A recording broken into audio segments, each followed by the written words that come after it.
На 17 април в община Аврен се проведе заседание на Общинския съвет, което беше съпроводено с високо напрежение и ескалации. Поводът – инвестиционно намерение за изграждане на вятърен парк с 29 турбини в общината. Още в началото на заседанието напрежението ескалира. Десетки граждани влязоха в залата, за да изразят недоволството си. Те се обявиха категорично против проекта, заради близостта на перките до населените места, както и заради предвидената сеч на 238 декара гори. Оставка!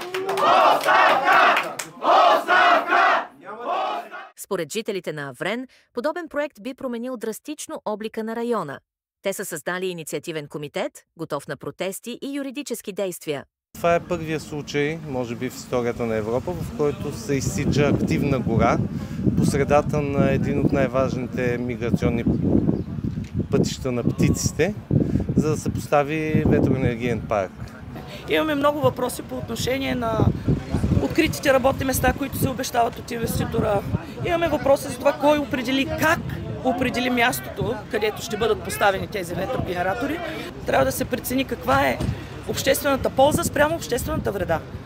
И да бъдат ясни и открити неща. Представителят на инвеститора Валери Венков подчерта, че проектът е в много ранна фаза и тепърва ще се правят изследвания на вятъра. По думите му, ако бъде реализиран, той ще донесе сериозни ползи за общината, както екологични, така и икономически. На територията на община Аврен проекта, който ние предвиждаме, включва 29 ветрогенераторни паркове, централи, които ние в момента процедираме перки с мощност 9,6 мегавата, които ще бъдат позиционирани върху всяка една от перките, ще бъде монтирана и ще бъде засегната 4,9 декара площ, която ще бъде предмет на промяна на предназначение.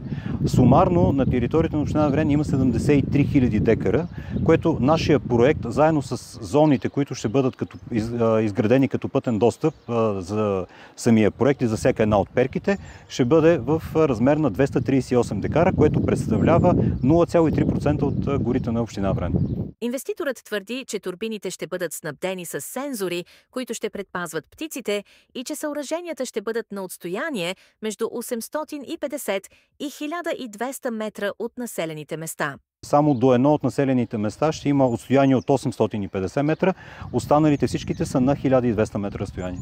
Кметът на Аврен Емануил Манолов зае позиция на диалог и предложи провеждането на референдум.